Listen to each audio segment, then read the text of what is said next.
네, 여러분 안녕하십니까? 가장 빠른 종합뉴스 뉴스큐 시작합니다.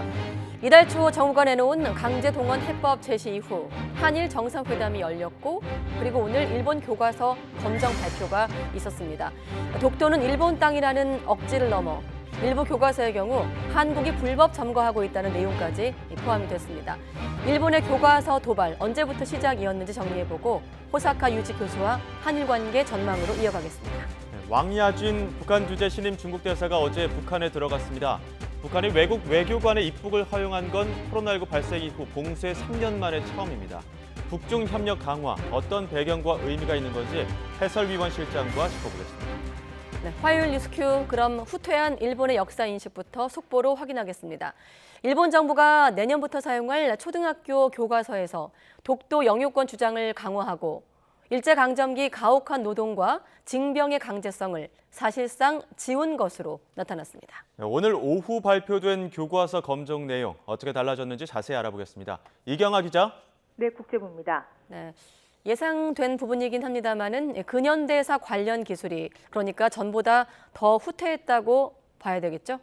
네, 그렇습니다. 일본 문부과학성은 교과서 검정조사 심의회를 열어 내년부터 교육 현장에서 사용할 3학년부터 6학년까지 초등학교 교과서 149종을 승인했습니다. 이번 검정 결과 사회 과목에서 한국 땅인 독도를 모든 교과서에 일본 고유의 영토로 기술했습니다.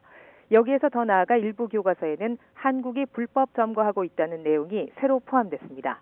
이뿐 아니라 일제강점기 강제징병에 대해서는 지원이라는 표현을 추가했습니다.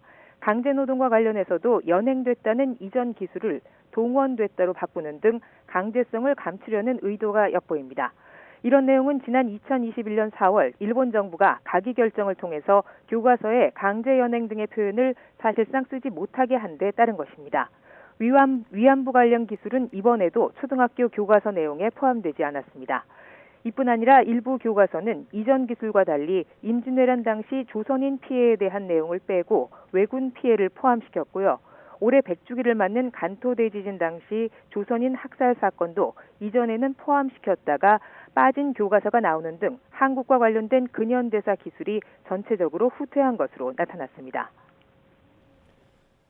네, 한국과 관계 개선 움직임 속에서도 이런 교과서 내용을 그대로 통과시킨 거죠?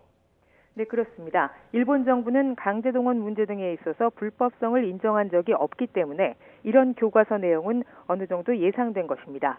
일본의 교과서 검정은 교과서를 발행하는 출판사가 출판 전에 문부과학성의 내용을 제출한 뒤 심사를 받는 제도인데요. 이 검정을 통과하지 않으면 학교에서 사용할 수 없습니다. 지난 2014년 당시 아베 정권은 교과서에 정부의 통일된 견해를 담도록 기준을 바꿨습니다. 그 뒤 초중고등학교 교과서에 들어간 한국 관련 기술이 본격적으로 바뀌기 시작했습니다. 군국주의 역사와 전쟁 책임을 지우려는 우익 정권의 입김이 검정 과정에서 본격적으로 영향을 미치게 된 겁니다. 독도는 일본 땅이라는 억지 주장이 이때부터 교과서 전면에 등장했고 일제강점기 당시의 강제동원과 위안부 관련 기술에서 강제성을 담은 표현도 사라지게 됐습니다.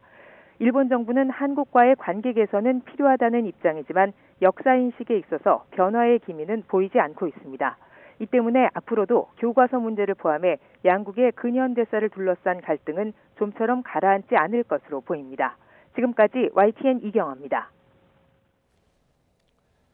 정부는 일본이 지난 수십 년간 이어온 무리한 주장을 그대로 답습한 초등학교 교과서를 검정 통과시킨 데 대해 깊은 유감을 표명했습니다. 외교부는 오늘 대변인 성명을 내고 역사적, 지리적, 국제법적으로 명백한 우리 고유 영토인 독도에 대한 부당한 주장이 담긴 교과서를 일본 정부가 또다시 검정 통과시킨 데 대해 강력히 항의하며 독도에 대한 일본의 어떠한 주장도 수용할 수 없다고 강조했습니다. 또 강제동원 관련 표현과 서술이 강제성을 희석하는 방향으로 변경된 것에 대해 강한 유감을 표명하며 일본 정부가 스스로 밝혀온 과거사 관련 사죄와 반성의 정신을 진정성 있게 실천해 나가기를 촉구했습니다. 네, 이렇게 초등학교 교과서의 독도를 자신들의 고유 영토로 명시하기로 하는 등의 일본 과거사 왜곡에 대해서 우리 정치권에선 비판을 쏟아내고 있습니다. 국민의힘은 정부가 관계 정상화에 찬물을 끼얹은 일본에 강력히 항의해야 한다고 촉구했는데 민주당은 정상회담에서 면죄부를 준 정부 탓이라며 책임론을 꺼내들었습니다. 국회 연결합니다. 정현우 기자. 네, 국회입니다. 네, 여야 모두 일본 정부의 이 교과서 검정에 대해서 비판의 발언을 내긴 했습니다만 온도차는 있어 보입니다. 네, 우선 국민의힘은 최근 한일 정상회담으로 관계 정상화에 물꼬가 터졌는데 일본이 여기에 찬물을 끼얹은 셈이라고 강하게 비판했습니다. 송원석 원내수석 부대표는 한일 관계 발전에 도움이 전혀 안 되는 역사 왜곡 강행에 우리 정부가 강력하게 항의해야 한다며 목소리를 높였는데요. 다만 주호영 원내대표는 교과서 문제는 일본의 군국주의적 사고가 원인이지 한일 회담과는 무관하다고 강조하면서 정부 책임론까지 번지는 것은 경계했습니다. 들어보겠습니다.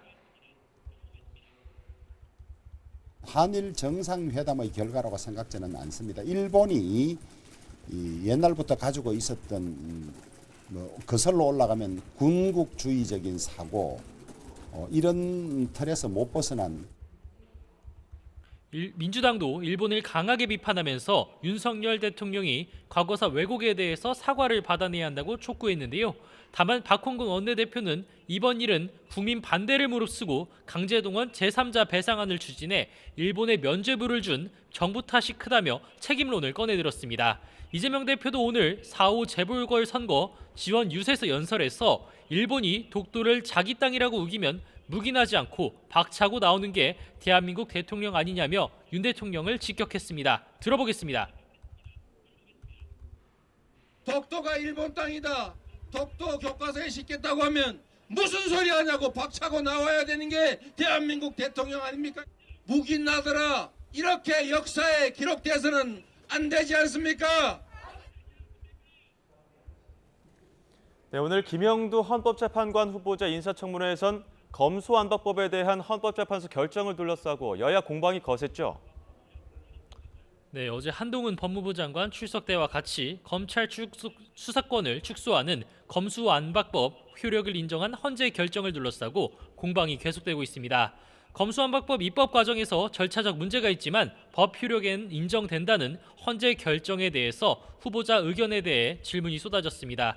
먼저 국민의힘은 위장탈당이라는 민주당의 중대한 반칙에 대해 민변등 출신 재판관들이 눈을 감고 비겁한 결정을 내렸다고 비판했습니다. 반면 민주당은 특정 모임 출신이 이러한 결정을 내렸다는 비판은 사법 신뢰를 흔들 뿐이라며 정부의 검수원복 시행령에 대한 위법성을 지적하면서 맞섰습니다. 양측의 질의 내용 들어보겠습니다. 헌법 정신을 망각하고 자유민주주의 법치를 결국은 지키지 못한 그러한 비겁한 결정이라고 생각합니다. 다 특정 연구의 출신 편향적인 인사들로 헌재의 존재의 자체를 굉장히 훼손하는 그런 평가라고 생각하는데 이런 식의 평가는 합리적인 근거도 없을 뿐만 아니라 사법 신뢰에 굉장히 큰 피해를 입힌다고 생각을 합니다. 이러한 여야 공방 속 김 후보자는 검수완박 입법 과정에 우려스러운 점이 있다고 하면서도 판결은 그 자체로 존중받아야 한다며 헌재의 편향성 시비에는 선을 그었습니다. 들어보겠습니다. 어떤 연구회에 속해 있다 하더라도 판사가 그것을 객관성과 공정성을 잃은 재판을 하고 있다라고는 생각하지 않고 검수완박 공방 외에도 김 후보자 개인 의혹과 관련해 어머니 명의 아파트 소유권을 둘러싼 질의도 이어졌습니다. 지금까지 국회에서 전해드렸습니다. 일본 문부과학성은 출판사 3곳이 쓴 3학년에서 6학년용 초등학교 교과서에 대한 검정 결과를 발표했습니다. 일본의 교과서 검정 제도는 민간 업체가 초중고 교과서를 제작하면 주무부처인 일본 문부과학성이 이를 심사해 사용 가능 여부를 판정하는 제도입니다. 1947년 미군정은 당시 2차 대전 패전국이던 일본을 통치했는데 과도한 군국주의적 교육을 막기 위해 교과서 검정 제도를 도입했습니다. 하지만 시간이 흐르면서 교과서 검정 결과도 조금씩 달라지기 시작하는데요. 처음엔 과거의 잘못을 포장하듯 순화된 표현으로 바꾸더니 해를 거듭할수록 왜곡이 대담해졌습니다.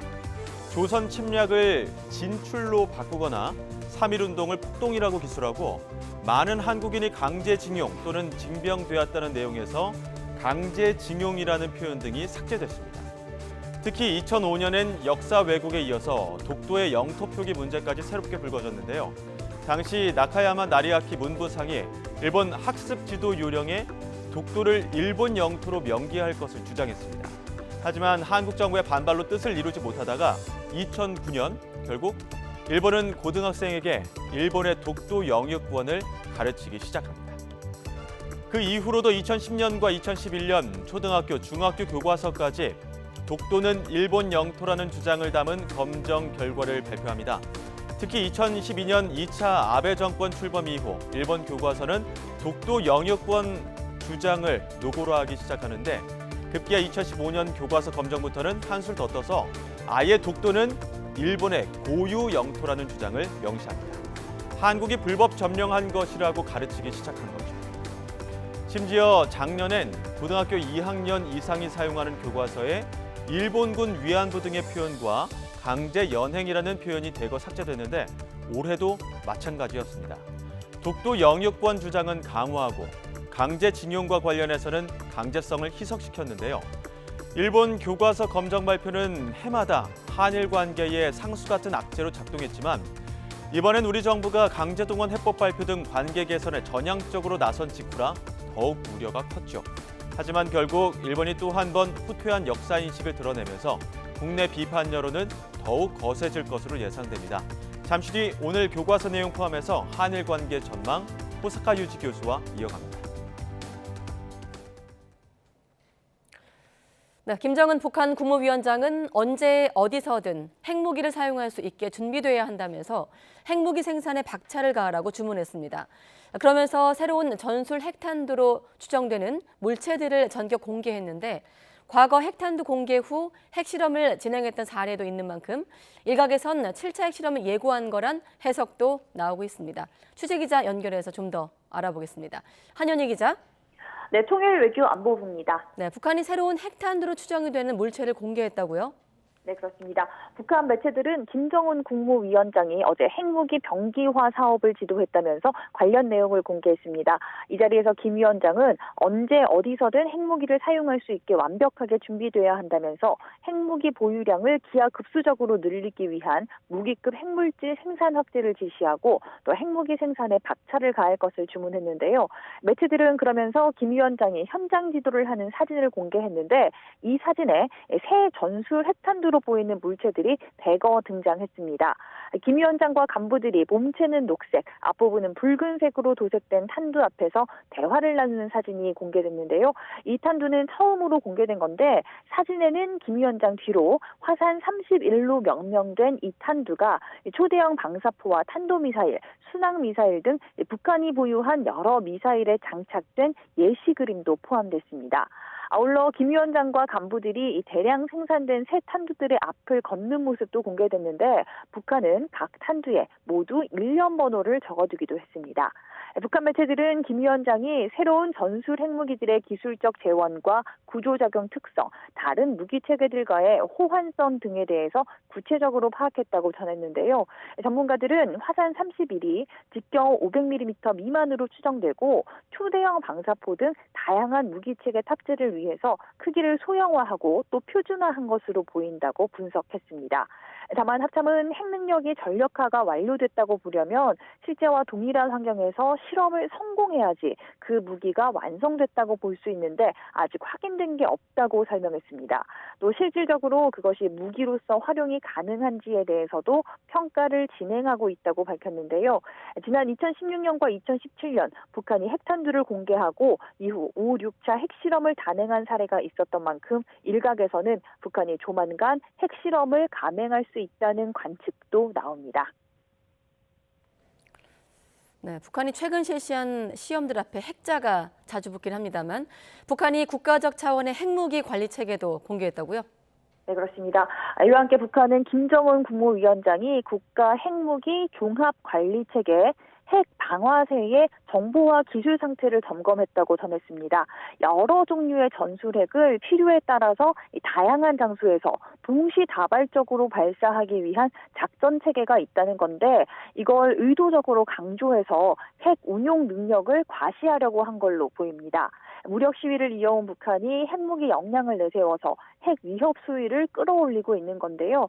북한은 또 어제 발사한 단거리 탄도미사일 2발과 관련해서 핵 공중 폭발 타격 방식의 교육 시범 사격을 진행했다고 설명했고, 또 이어서 지난 25일부터 어제까지 수중 전략 무기 체계, 그러니까 핵 어뢰 시험을 또 진행했다고 밝히기도 했습니다. 앞서 북한은 이 핵 어뢰가 최종 단계의 시험을 거쳤고 또 작전 배치가 결정됐다 이렇게 주장했지만 합동참모본부는 현재까지 한미의 분석과 전문가 의견을 종합해본 결과 그 주장이 과장되고 조작됐을 가능성에 무게를 두고 있고 또 아직 초기 단계에 있는 것으로 평가하고 있다 이렇게 밝힌 바 있습니다. 지금까지 통일외교안보부에서 YTN 한현입니다. 네, 이렇게 북한의 핵 위협이 고조되고 있는 분위기 속에서 미국의 핵 추진 항공모함 니미츠함이 우리나라에 입항했습니다. 네, 우리나라를 출항하며 한미일 훈련도 진행할 계획인데 이르면 다음 주 초가 될 것으로 예상됩니다. 임성재 기자가 보도합니다.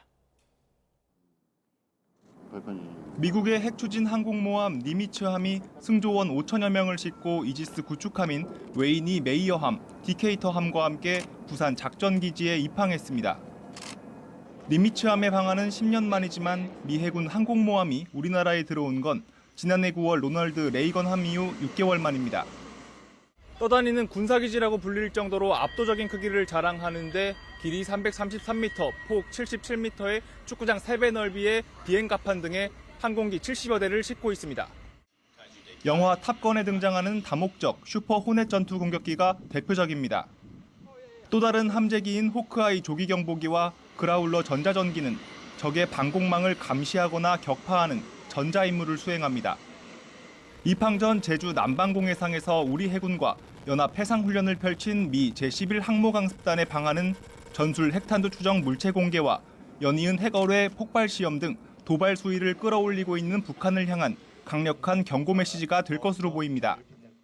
연합 작전 수행 능력을 향상시키고 미 전략 자산의 전개하에 확장 억제 실행력을 실행시키기 위해 연합 해상 훈련을 강화하고 있습니다. 제11항모 강습단은 또 부산을 떠나며 한미 양국 해군과 일본 해상자위대가 참가하는 해상훈련을 실시할 계획이라고 밝혔습니다. We will operate with the JMSDF, the Kaiju Daitai, and the ROC Navy, and we are scheduled to do a trilateral exercise with the JMSDF and the ROC Navy after we pull out of Busan. 니미츠함은 이번 주말 이후 출항할 것으로 알려져 이르면 다음 주 초 한미일 훈련이 진행될 것으로 전망됩니다. YTN 임성재입니다. 러시아 해군이 동해에서 모의 표적의 중거리 미사일을 발사했다고 로이터 통신이 보도했습니다. 러시아 국방부는 텔레그램 계정을 통해 태평양 함대의 미사일 함선이 모스키트 크루즈 미사일을 약 100km 거리에 있는 가상의 표적의 발사에 명중했다고 밝혔습니다. 이 미사일은 중거리 초음속 순항 미사일로 최대 120km 범위에 있는 함정을 파괴할 수 있습니다. 네, 윤석열 대통령이 통일부에 북한 퍼주기를 중단하라면서 북한 핵 개발 상황에선 단돈 1원도 줄 수 없다고 못 박았습니다. 윤 대통령 방미가 다음 달로 다가온 가운데 김성한 국가안보실장 교체설도 불거졌습니다. 취재기자 연결합니다. 박서경 기자. 네, 용산 대통령실입니다. 네, 대통령이 오늘 국무회의에서 북한 퍼주기를 중단하라고 지시했다고요? 네, 윤 대통령은 국무회의를 주재하고 북한 인권보고서가 처음 출간됐다고 소개했습니다. 이어 이제라도 북한 인권법이 이행되고 처참한 인권 유린이 국제사회에 낱낱이 드러나야 한다고 했는데요. 들어보겠습니다. 북한 주민의 처참한 인권 유린의 실상이 국제사회에 낱낱이 드러나야 합니다. 통일부뿐만 아니라 교육부 등을 포함한 정부 각 부처는 이번 보고서 발간을 계기로 북한 인권 실상을 국내외에 널리 알리고 가르쳐야 합니다. 대통령실 이도훈 대변인은 브리핑에서 윤 대통령이 북한 인권 실상 공개가 국가 정당성이 어디에 있는지 보여주기 때문에 매우 중요하다고 했다고 전했습니다. 특히 윤 대통령이 통일부에 북한 퍼주기를 중단하고 북한 핵 개발 상황에선 단돈 1원도 못 준다는 걸 확실히 하라고 지시했다고 밝혔는데요. 들어보겠습니다. 통일부는 앞으로 북한 퍼주기는 중단하고 북한이 핵 개발을 추진하는 상황에서는 단돈 1원도 줄 수 없다는 것을 확실히 하라고 지시했습니다. 윤 대통령은 국무회의에서 긴밀한 당정 협의도 강조했습니다. 당은 내각과 달리 선거를 치르는 조직이라 여론에 민감하기 때문에 여론을 정책에 다양하게 반영할 수 있다고 강조했습니다. 또 본회의를 통과한 양국관리법에 대해서는 당정 협의 등 다양한 경로로 의견을 수렴해 충분히 숙고하고 결정하겠다고 했다고 이도훈 대변인이 전했습니다. 이 대변인은 윤 대통령이 모든 정책을 MZ세대, 청년 관점에서 볼 필요가 있다며 MZ세대가 모든 세대 여론을 주도하는 역할을 한다고 언급했다고도 밝혔습니다. 네, 그리고 윤 대통령 다음 달 미국 국빈 방문 예정인데 방문 앞두고 김성한 안보실장 교체설이 불거졌습니다. 네, 대통령실 관계자는 브리핑에서 김성한 안보실장 교체설 관련 기사는 사실과 다르다고 선을 그었습니다. 하지만 대통령실 내부에서는 교체설을 부인하지 않는 분위기도 엿보입니다. 대통령실 관계자는 YTN과의 통화에서 이미 비서관급 2명이 사실상 경질됐는데 총괄 책임자가 자리를 지킬 수 있겠느냐고 말했습니다. 앞서 외교 일정들을 앞두고 대통령실 김일범 의전비서관이 자진 사퇴했고 이문희 외교비서관은 교체돼 이례적이라는 평가를 받았는데요. 여권에서는 방미 일정과 의제 조율 과정에서 미국 측의 공문이나 요청이 누락되거나 외국 정상들의 친선 등이 실시간으로 보고되지 않아 실책이 쌓인 것 아니냐 등 이야기가 나오고 있습니다. 지난해 5월 윤석열 정부가 출범하며 꾸려진 일기 참모진이 대부분 유지되고 있는데 취임 1년을 전후해 외교안보 라인을 신호탄으로 대통령실 인적 개편이 큰 폭으로 진행될 거라는 관측도 있습니다. 지금까지 용산 대통령실에서 YTN 박서경입니다. 미국 국회가 다음 달 미국을 방문하는 윤석열 대통령의 상하원 합동회의 연설을 조율하고 있다고 일본 언론이 보도했습니다.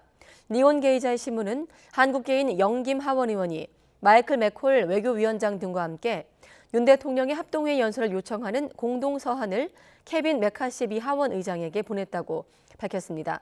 김 의원은 신문을 통해 메카시 하원 의장이 윤 대통령을 공식 초청하는 것을 매우 낙관적으로 생각하고 있다고 밝혔습니다. 윤 대통령의 미국 국회 연설이 성사가 되면 2013년 당시 박근혜 대통령 이후 10년 만에 이루어지게 됩니다. 다음 달 26일 윤석열 대통령과 조 바이든 미국 대통령의 국빈 만찬 때 양국 유명 가수의 합동 공연이 추진되고 있습니다. 대통령실 관계자는 YTN에 K-팝 4인조 걸그룹인 블랙핑크와 미국의 유명 스타 레이디 가가의 합동 공연이 조율되고 있다고 밝혔습니다. 국빈 만찬은 초청국에서 주최하는 행사로 참석자 섭외도 미국 측이 주도하고 있으며 섭외 대상에는 한국 영화 기생충과 미나리, 드라마 오징어 게임의 출연자도 오른 것으로 전해졌습니다. 네, 앞서 들으신 대로 일본 문부과학성의 초등학교 교과서 검정 결과 발표 이후 파장이 적지 않을 거란 전망입니다. 네, 좀 더 자세한 내용 호사카 유지 세종대 대우 교수와 이야기 나눠보겠습니다. 어서 오십시오. 네, 안녕하십니까. 대체로 예상을 했고 또 우려했습니다만 그래도 양국 정부가 관계 개선 의지를 보였기 때문에 일본의 역사 인식이 좀 개선되지 않을까란 일말의 기대도 있었습니다만 역시나 역사 인식은 후퇴했습니다. 자, 오늘 생윤된 건 초등학교 내년에 초등학생들이 볼 교과서인 거죠, 교수님? 예, 그 3학년부터 6학년까지 네. 예, 그 특히 문제가 되는 것은 12전 정도의 사회과 교과서이고요. 톡톡키스를 그리고 간제 동어 문제 그리고 진변 문제까지 여러 가지 문제가 지적되고 있습니다. 특히나 이제 어린 학생들이기 때문에 이 왜곡된 역사관에 대해서 비판적인 시각 없이 그대로 주입할 수 있는 그런 위험성도 있는 거 아닙니까? 그런 것입니다. 사실상 상당히 왜곡되어 있는 그 역사적인 사실을 그 가기 결정이라고 했어요. 일본 내각에서 한국에서 말하면 근무해위 결정인데 예. 그러나 일본의 간여해위 결정, 가기 결정이라는 것은 굉장히 강합니다. 거의 거기서 결정하면 반영구적인 결정이 되는데요. 아, 가기 결정은 반영구적인 결정이다. 예. 예. 그 결정을 토대로 하여서 그것이 가이드라인이 돼가지고 교과서의 기술까지도 구속합니다. 예. 이게 문제가 되는 거죠. 그래서 이번에 한일 정상회담에서 그 우리는 역사 인식도 조금 그 일본이 호응으로 보여지지 않을까 그런 기대를 했지 않습니까? 네. 그러나 그거하고는 전혀 그 연결되지 않습니다. 일본은 네. 그런 2021년에 네. 강제 동원, 강제 노동이라는 것이 아니다. 라고 가기 결정을 했기 때문에 그러니까 전시 조선인 노동이라고 해서 강제를 뺐어요. 네. 그게 가기 결정이었습니다. 그러면 이것이 사회적으로 모두 그러한 용어를 쓰지 않으면 안 된다. 이런 식으로 파장이 확산되는 것이고요. 특히 그 교과서에는 그러한 가기 결정이 반영되어야 된다는 것이 2014년에 네. 또 결정해 버렸기 때문에 계속 그렇게 현재 그 일본 정부의 입장이 교과서까지 구속하고 있다. 그렇게 볼 수가 있습니다. 방금 말씀하신 대목이 오늘 대담의 핵심적이기 때문에 한 번만 더 확인하면 조금 네. 전에 2014년 말씀하셨거든요. 그러니까 일본 정부의 견해를 기술하도록 검정 기준이 개정됐던 그 대목을 네네. 말씀하신 건데 아베 정권 2차 아베 정권 출범 이후 아닙니까? 네, 그런 그때부터 것입니다. 그런 기조가 계속 이어져 왔던 건가요? 예, 현재까지 그렇고요. 아, 예. 그리고 자민당 정권이기 때문에 네. 일단 아베 정권에서 가기 결정한 것은 스가 정권에서도 그게 바꿀 수가 없습니다. 네. 이게 그러니까 한국의 근무회의 결정 바꿀 수 있잖아요. 네. 그렇죠. 네, 그러나 일본은 같은 정권이면 그것을 계속 이어서 수용해야 된다라는 것이 하나의 결정 사항입니다. 일본에서의. 그러니까 현재는 키시다 정권이지만 아베 정권 때의 결정을 그대로 이어받아야 하는 것입니다. 이게 그러니까 일본 시스템하고 한국 시스템이 다르기 때문에 이해를 잘 못하실 텐데요. 그러나 그런 부분을 이해하지 않으면 항상 실망을 느끼는 거죠. 일본에 대해서. 이번에 좋은 회담을 했으니까 네. 그 인식이 바뀔 것이다. 그렇게 많이 좀 기대를 하지 않습니까? 네. 그러나 아닙니다. 앞에서 결정했기 때문에 그것은 그거대로 개선하면서 모든 것에 반영시키는 것입니다. 일본이. 그러면 2년 전에 2021년 4월에 가기에서 결정한 내용, 그러니까 그때 결정이 교과서의 강제 연행 등의 표현을 사실상 쓰지 못하게 했다는 네네. 우리로 말하면 이제 국무회의 결정인데 네, 그렇죠. 그게 결정이 났기 때문에 네. 그 이후 한일 정상회담이 열리고 관계 개선 의지를 확인했다 하더라도 따를 수밖에 없다. 예, 그 부분은 바뀌지 않기 때문에 그래서 이쪽에서 해결책을 내놨는데 네. 바로 그 3일 후 3월 9일에 하야시 외상이 국회에서 네. 강제 노동이라는 것을 금방 부정했지 않습니까? 그렇죠. 그때는 전시 조선인 노동이었을 뿐 강제 노동에 해당되지 않다. 이런 이야기를 금방 했습니다. 네. 왜냐하면 이번에 그러니까 해결책을 한국 쪽에서 내놨기 때문에 강제 노동을 인정하는 것인가라고 국회에서 질문이 있었다는 거죠. 그때. 네. 거기에 대해서 일본 정부의 입장은 아니다. 정확하게 강제 노동이라는 것은 없다라는 것이 일본 정부의 일관된 입장이다. 이렇게 그때 주장했고요. 교과서에도 그러한 내용이 반영되어 있는 것이고 그렇군요. 이게 일파만파 교과서에서 끝나지 않습니다. 이게 중요한 부분입니다. 앞으로 그 파장은 더욱 커질 것이다. 그러니까 일본 정부가 역사 인식에 대한 가이드라인을 바로 지정을 해줘 보니까 국정교과서나 준하는 그런 어떤 내용들인데 네. 지금 이제 뭐 오늘 발표된 내용들 보면은 크게 두 갈래로 있습니다. 강제동원 그리고 독도 영유권 문제에 대한 서술인데 하나씩 좀 분리를 해서 짚어보도록 하겠습니다. 일단은 강제동원 관련해서는 앞서 말씀하신 것처럼 뭐 강제성에 대한 희석된 부분들이 있는데 어떻게 바뀐 겁니까? 그냥 참여했다라든가 모집되었다라든가 강제로 진집했다가 아니라는 거죠. 말은 뺐습니다. 확실하게. 네. 그리고 그러니까, 독도 문제. 독도 문제 말씀드리면 네. 고유 영토라는 고유라는 문구를 모든 교과서에 반영시켰습니다. 원래는 일본 영토 혹은 일본 고유 영토가 네네. 혼재돼 있었는데 네. 그렇죠? 예. 그리고 또 한국이 불법으로 점거하고 있다. 지금까지는 한국이 점거하고 있다. 거기에 불법적으로, 네. 불법으로 이러한 말을 집어넣었고요. 불법성을 상당히 강하게 주장하는 교과서를 통과시키게 됐습니다. 네.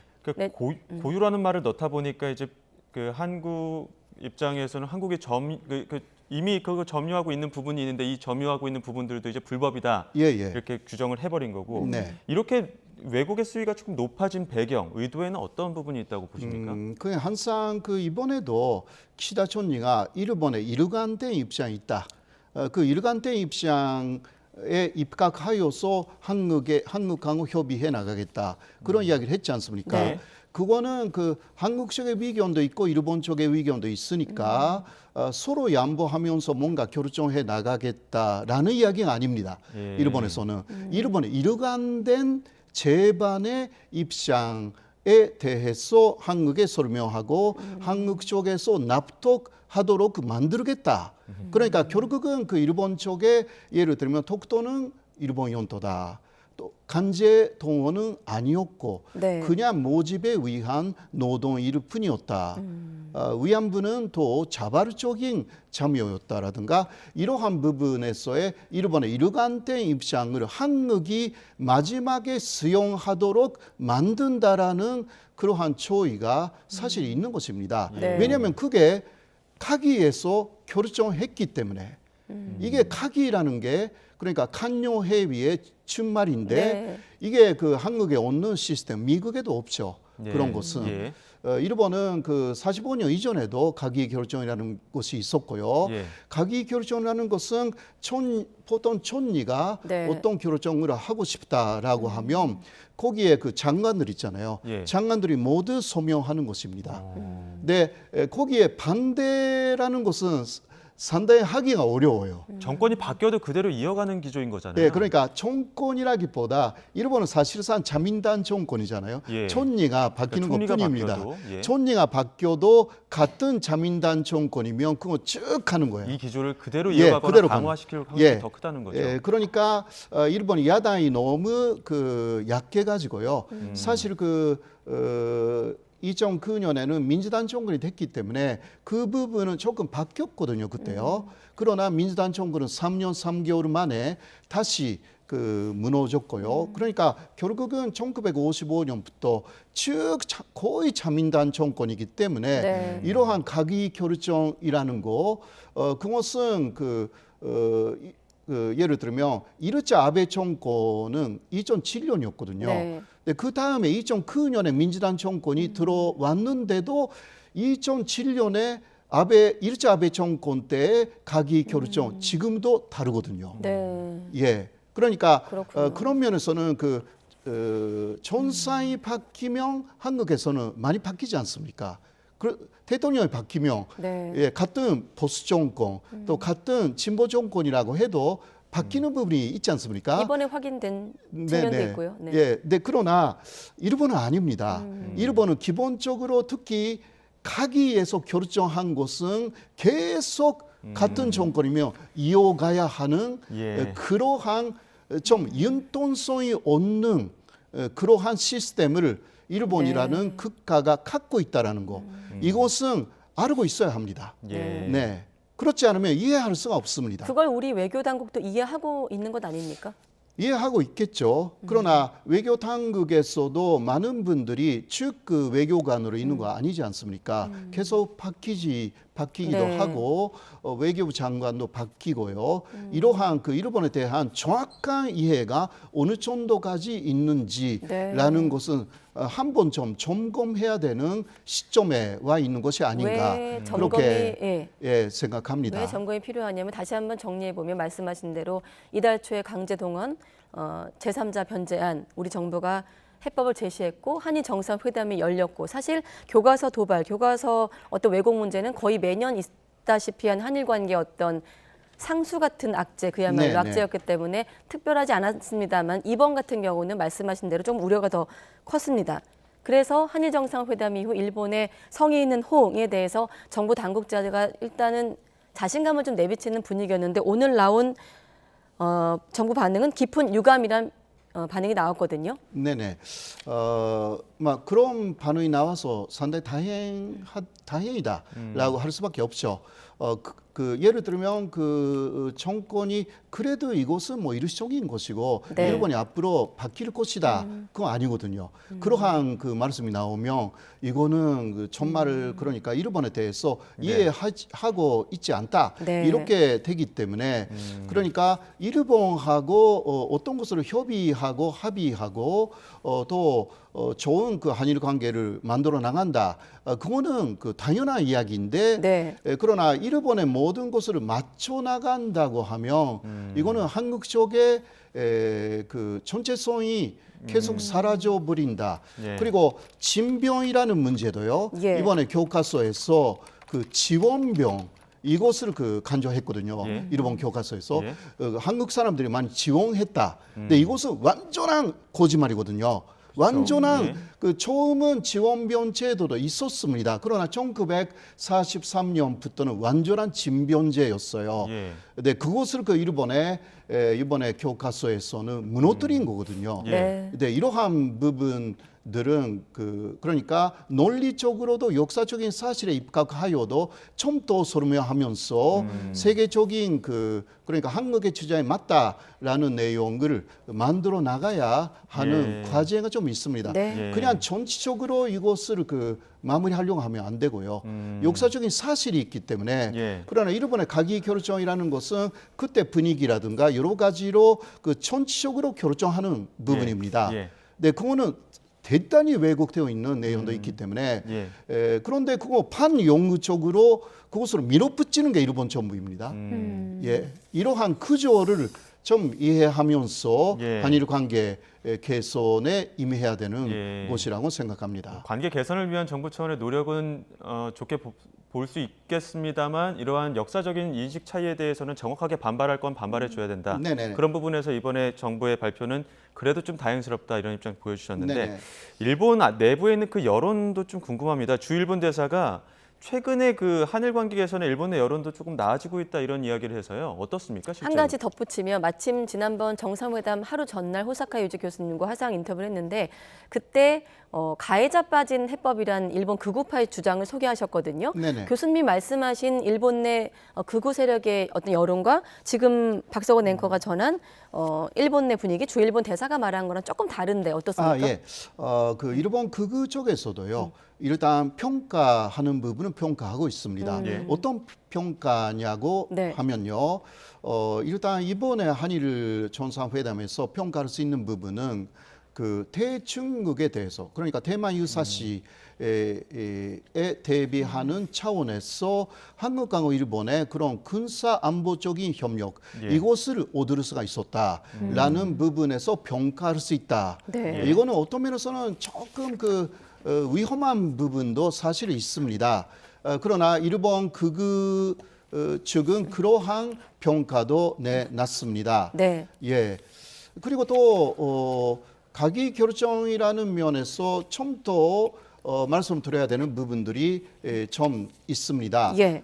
그것은 특히 이번에 그러니까 강제 동원이라는 부분을 부정한 거잖아요. 이것은 가기 결정이고 교과서뿐만이 아니라 이것은 일본 정부의 결정이기 때문에 이게 다른 문제에 상당히 파급된다. 예를 들면 사도관상 그 신청 문제가 있잖아요. 네네. 세계 유네스코 세계 문화유산에 그러니까 사도관상 문제를 세계 문화유산에 신청할 때도 그거는 조선인들이 그냥 전시에 모집되어서 노동한 것뿐이지 강제 노동 아니었다. 네. 이렇게 주장할 것이고 그리고 2015년에 근함도 문제가 있었잖아요. 네. 그리고 7군데 조선인이 강제 동원되었다. 이것도 완전히 부정하기 시작합니다. 예. 그러니까 그때 약속한 내용 모든 그 시설에 강제 동원 사실을 밝혀야 된다. 그 약속했잖아요, 일본이. 예. 그거 이제 그거 지키지 않아도 된다. 이렇게 됩니다. 굉장히 많은 영향이 앞으로 나올 것이라고 할 수가 있습니다. 교과서 문제만의 문제가 아니다라는 거. 예, 이러한 부분을 앞으로 우리는 좀 주시해야 된다. 예, 특히 사독관사 문제는 그 현재 한일 간의 네. 현안이기 때문에 거기에 금방 그 영향을 미칠 것이다. 그렇게 말할 수밖에 없습니다. 네, 한일 정상회담 이후 당장은 기시다 총리 답방을 통해서 한일 관계 개선을 좀 확인하기라고 했습니다만 중간에 교과서 검정 문제도 있었고 말씀하신 사도 광사 문제도 좀 확인해야 될 측면이 있거든요. 자, 끝으로 지금 정상회담 이후 굴욕 외교에 대한 비판은 여전합니다. 일부 이제 시국 선언까지 이어지는 상황인데 정부 당국자는 오늘 같은 경우는 이제 깊은 유감을 표명했습니다만 자신감을 내비치고 있는 상황. 일본의 성의 있는 호응으로 좀 연결되기 위한 과정 어떻게 좀 예상하십니까? 역시 그래서 그 일본하고 한국의 제도적인 차이가 커요.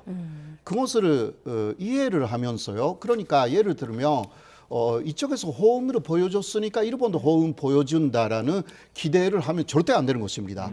일본의 외교의 방법이라는 게 무엇인지라는 것을 정확하게 알고 거기에 대해서 대응을 해야 되는데 네. 그런 부분에서 상당히 아쉬운 부분들이 있다라는 거. 그러니까 본격적으로 일본의 외교라는 게 무엇인지 거기에 대한 그 굉장한 그 예리한 좀 견해를 가지는 그런 분들이 많이 나와서 한국 정부 안에서도 활약해야 되고요. 네. 여야 전당 안에서도 활약해야 되고 그러니까 그냥 단순하게 이게 그 한일 회담의 실패다 혹은 그거하고 관련이 없다 그거 아니거든요. 네. 일본의 기본적인 입장이 그런 것이다라는 것을 이해하면서 한일 관계라는 것을 그 만들어 나가야 되는 거잖아요. 네. 네, 그런 면에서는 그 우리가 일본이 바뀌지 않으니까 우리가 바뀌어야 된다라든가 그런 식으로 하면 우리의 전체성이 사라져 버립니다.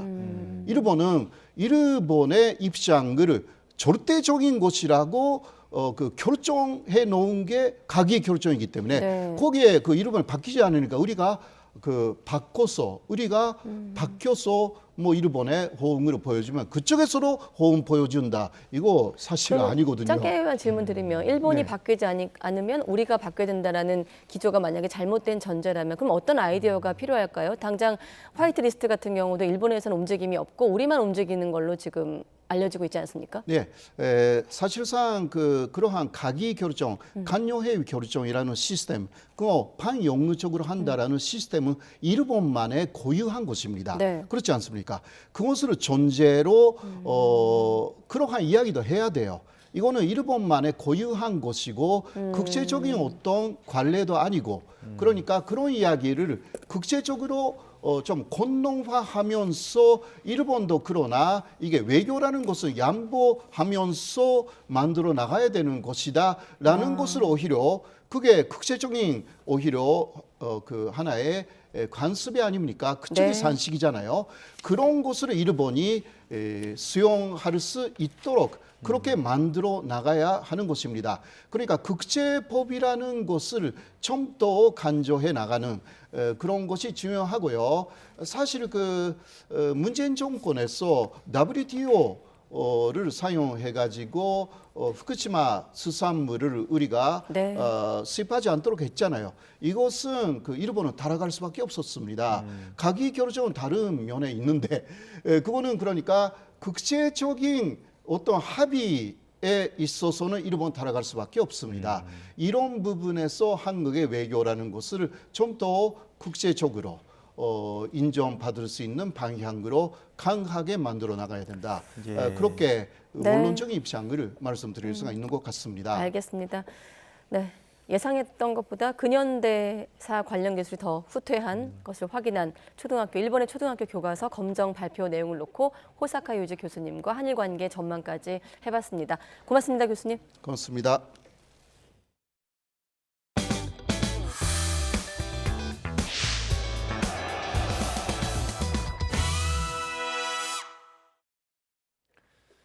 고 전두환 씨의 손자 전우원 씨가 오늘 인천국제공항으로 입국하자마자 마약 투약 혐의로 체포됐습니다. 전 씨는 5.18 민주화운동 피해자들에게 사과하고 싶다고 뜻을 다시 한번 밝혔습니다. 이준엽 기자가 전합니다.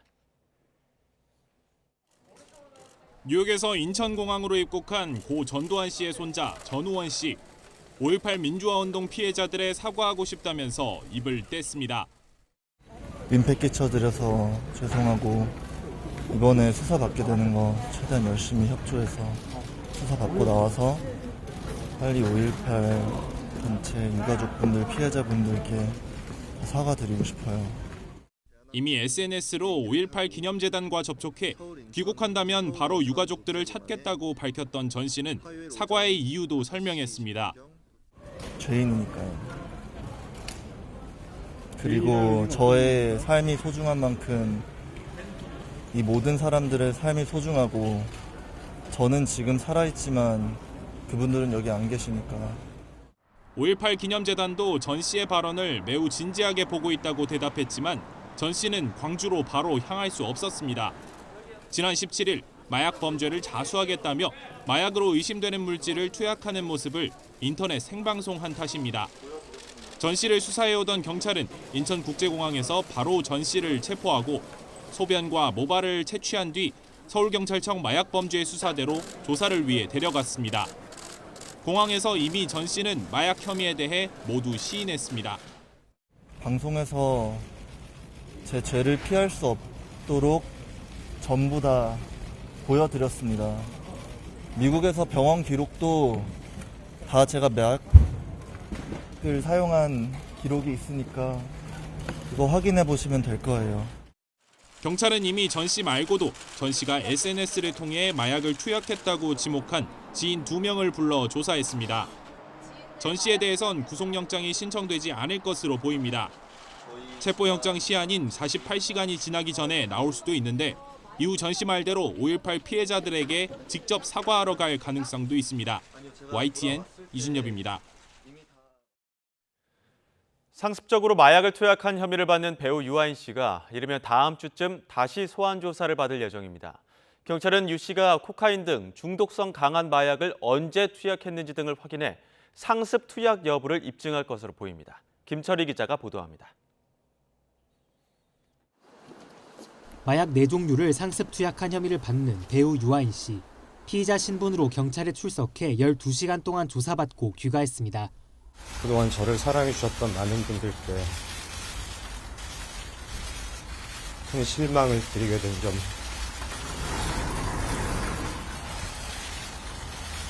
깊이 반성합니다.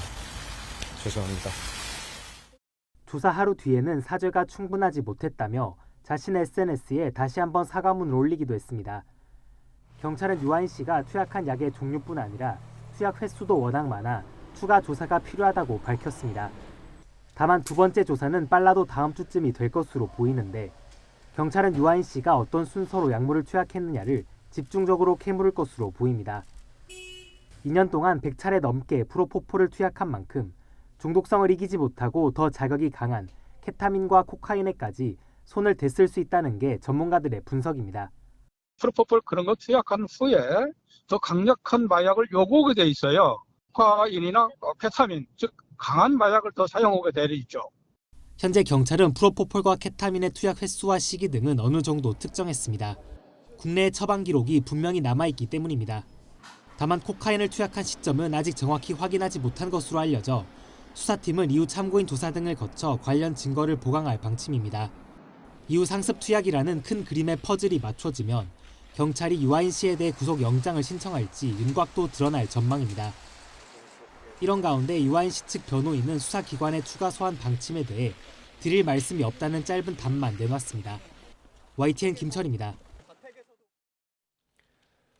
권도형 테라폼랩스 대표를 송환하는 데 상당한 시일이 걸릴 수 있다는 우려가 나오고 있습니다.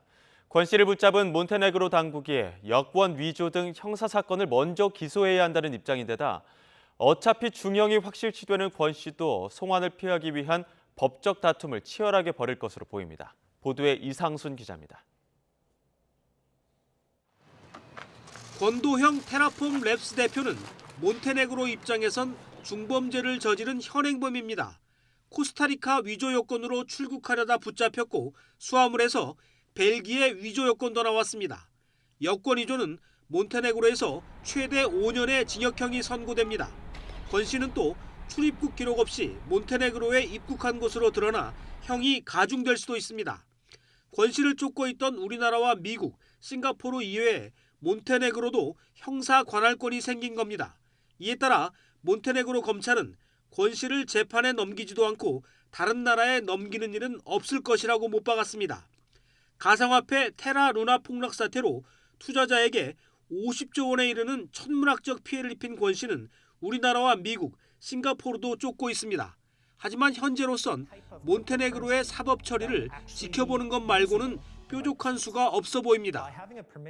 몬테네그로 법원은 지난 24일 권 씨와 측근 한모 씨에 대해 30일간의 구금 연장을 명령했습니다. 하지만 권 씨는 현지에서 변호인을 통해 법원의 구금 연장 결정에 불복하고 항소할 예정입니다. 권 씨는 또 송환 절차가 시작되면 몬테네그로의 신병 인도 결정에 대해서도 소송을 제기해 다툴 가능성이 있습니다. 우리나라와 미국 어디를 가도 중형이 확실한 만큼 최대한 송환을 피하려 할 것이기 때문입니다. 이에 따라 국내에서만 20만 명에 이르는 피해자들의 바람과 달리 권 씨의 실제 송환까지는 상당한 시간이 걸릴 전망입니다. YTN 이상수입니다. 전자감독 대상자가 규정을 어기고 미성년자와 채팅하는지를 감독할 수 있는 시스템이 도입됐습니다. 법무부와 국립과학수사연구원은 전자감독 대상자가 채팅 앱을 삭제하더라도 사용 여부를 확인할 수 있는 디지털 분석 시스템을 지난해 10월 도입해 운영하고 있다고 밝혔습니다. 보호관찰관은 법원으로부터 미성년자 대상 채팅 금지 준수 사항을 부과받은 전자감독 대상자의 휴대전화 등을 불시에 제출받아 분석하고 준수 사항 위반 사실이 확인되면 전자감독 특별사법경찰관이 수사에 착수합니다. 법무부가 다음 달부터 장기 체류 외국인에게 발급하는 외국인 등록증 사진을 흑백에서 컬러로 바꾸고 사진 크기를 지금보다 확대하기로 했습니다. 또 외국인 등록번호로도 구분이 가능한 성별 표기는 삭제했습니다. 아울러 인적 사항을 곧바로 확인할 수 있는 QR코드도 넣어 본인 확인을 더 쉽게 할 수 있도록 했습니다. 기존 등록증은 재발급 전까지 유효해 새로 신청할 필요는 없지만 새로 발급받고 싶다면 수수료 3만 원을 내고 기존 등록증을 반납해야 합니다. 네, 최근 3년 사이 우리나라 난민 인정률은 1%를 겨우 웃돌아 OECD 국가 가운데 가장 낮습니다. 이런 가운데 정부가 난민법 개정을 추진하고 있는데 시민단체와 난민들은 난민 심사가 지금보다 더 까다로워질 거라며 반발하고 있습니다. 김다연 기자가 취재했습니다. 지난 2010년 아버지를 따라 이란에서 한국으로 온 김민혁 씨는 가톨릭 신자입니다. 고국으로 돌아가면 종교 때문에 탄압을 받을까 두려워 난민 신청을 했다가 나이가 어려 종교적 가치관이 생기기 어렵다는 이유로 한 차례 반려됐습니다. 이후 김 씨는 중학교 친구들의 국민청원과 시위에 힘입어 가까스로 난민으로 인정받았습니다. 지금 교회에 다니고 있으면 뭐 찬송가를 한번 불러봐라, 뭐 기도문을 외워봐라, 뭐 이런 식으로 이제 3시간가량 인터뷰를 했습니다. 그래서 중학교 1학년이 이런 질문들을 다 알고 있을까라는 생각도 좀 들었고. 최근 3년 동안 우리나라에서 난민 심사가 완료된 사례는 18,000여 건. 여기서 1%에 해당하는 300여 명만 난민으로 인정됐습니다. 나머지 99%는 김 씨처럼 험난한 과정을 거치고도 결국 난민으로 받아들여지지 않은 것으로 OECD 국가 최하위 수준의 난민 인정률입니다. 또 아예 심사까지 가지 못하는 경우도 많아서 최근엔 강제 징집을 피해 한국으로 도망쳐온 러시아 남성들이 심사받을 자격을 얻지 못해 공항에서 숙식을 이어가기도 했습니다. 정부는 여기에 더해 재작년 12월엔 난민 심사를 더욱 엄격하게 하는 난민법 개정안을 발의했습니다. 난민으로 인정받지 못한 사람이 다시 난민 인정 신청을 하면 지금은 횟수 제한 없이 재심사를 받는 게 가능하지만 앞으로는 재심사를 받을 자격이 있는지 심사부터 거치도록 하는 게 개정안의 핵심입니다. 적격 심사에서 신청자에게 중대한 사정 변경이 있다고 판단할 때만 재심사를 받을 수 있다는 뜻인데 법무부는 난민 심사 제도가 체류를 연장하는 수단으로 악용되는 것을 막기 위한 거라고 설명합니다. 이에 대해 시민단체들은 정부가 난민 신청자 대부분을 제도를 남용하는 사람으로 바라본다며 반발하고 있습니다. 법무부의 난민법 개정 법률안은 대부분의 난민 신청자를 남용적인 신청자로 낙인 찍고 거부해온 기존의 행정 관행의 법적 근거를 마련하며 신속히 난민들을 추방하려는 것을 주된 목적으로 하고 있다. 또 난민법 개정안은 난민들의 생존권을 보장하는 것보다 신속히 추방하는 것에 집중한 개약이라고 비판합니다. 국가인권위원회와 유엔 난민기구도 우려를 표시하는 가운데 난민법 개정안은 국회 법제사법위원회 소위에서 곧 논의될 전망입니다. YTN 김다현입니다. 오늘 0시 기준으로 코로나19 신규 환자는 12,129명으로 집계됐습니다. 화요일 발표 기준으로 지난 1월 24일부터 10주 연속 10,000명대를 유지했습니다. 위중증 환자는 151명으로 37일 연속 100명대를 나타냈습니다. 사망자는 8명이 발생했습니다. 네, 아직 3월인데 SNS에선 벚꽃 인증샷을 쉽게 볼 수 있습니다. 고온 현상으로 꽃들도 계절을 착각하는 바람에 벚꽃은 평년보다 2주나 일찍 개화했습니다. 이러면서 이 봄꽃 축제는 일정에 혼선이 생기고 생태계에도 혼란이 우려되고 있습니다. 정혜윤 기자입니다. 노란 개나리가 산책로를 따라 줄을 서듯 활짝 폈습니다. 그 옆에는 탐스럽게 꽃망울을 터뜨린 하얀 매화가 선을 보이고 화려한 벚꽃과 작고 노란 산수유도 함께 펴 봄을 반깁니다. 순서대로 펴야 할 봄꽃이 초봄 고온 현상에 시기를 착각하고 동시에 개화한 겁니다. 특히 서울의 벚꽃은 2021년에 이어 역대 2번째로 빠른 개화를 기록했습니다.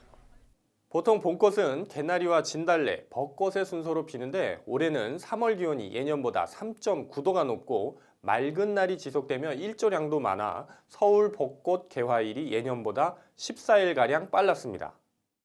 이렇다 보니 코로나 이후 4년 만에 오프라인 벚꽃 축제를 준비하던 지방자치단체는 혼란을 겪고 있습니다.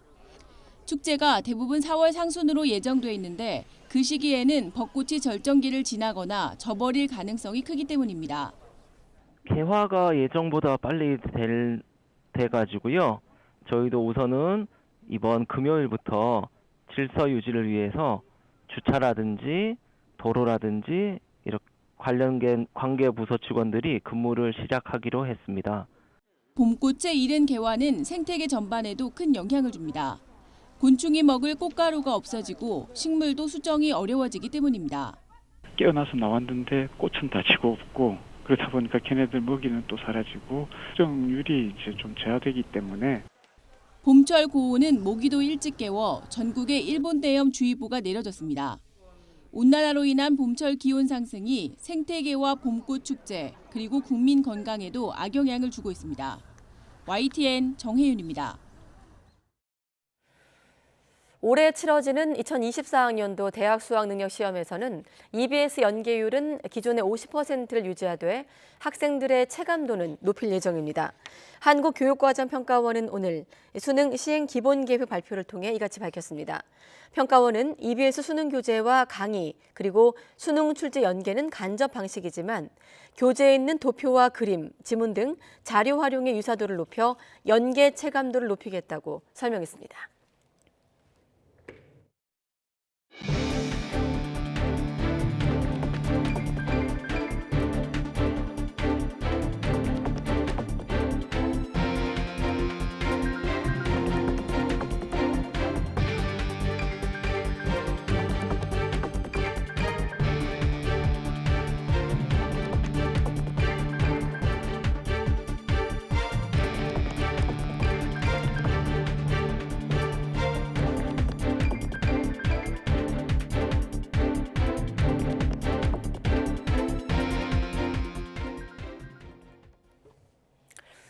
네, 취약계층의 불법 사금융 피해를 최소화하기 위한 소액 생계비 대출이 시작이 됐습니다. 고금리인데도 사전 예약 당시 상담 가능한 인원의 98%가 몰렸을 만큼 인기가 뜨거운데요.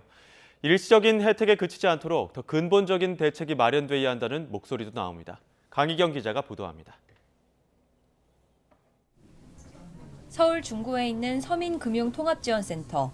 상담을 받으려는 대출자들이 하나둘씩 창구에 자리를 잡습니다. 소액 생계비 대출을 받기 위해 사전에 예약한 사람들입니다. 홍보를 했던 거 보고 예약하고 오게 됐거든요. 혹시 이거 대출 받을 때 어디에 쓰시는 건가요? 생활이 소액 생계비 대출은 불법 사금융에 노출되기 쉬운 취약계층을 대상으로 한 정책금융 상품입니다. 최초 50만 원을 빌려주고 추가 대출을 받는 구조인데 병원비나 주거, 교육비 등 특정 용도 이용이 증명되면 100만 원까지 가능합니다. 금리는 연 15.9%, 비교적 고금리로 금융교육을 이수하고 성실히 상환하면 연 9.4%까지 낮아집니다. 반응은 뜨겁습니다. 사전 예약 당시 상담 가능 인원의 98%가 몰린 데 이어 첫날엔 사전 예약된 1,264건 가운데 90%가량이 실제 대출로 이어졌습니다. 평균 대출 금액은 65만 1,000원으로 50만 원 대출이 764건, 용처가 증빙돼 50만 원 넘게 대출이 이루어진 게 362건입니다. 연체자인 경우도 있고요. 아니면 제도권 금융이 이용이 어려우신 분들이 경우도 있고 불법 사금융을 이용해서 좀 어려움을 겪으시는 분도 방문해 주고 있습니다. 다만 대출 한도가 낮고 1년치 재원만 마련돼 있어서 효과가 제한적이라는 우려가 있습니다. 금융당국은 필요하면 추가 재원에 대해 협의한다는 방침입니다.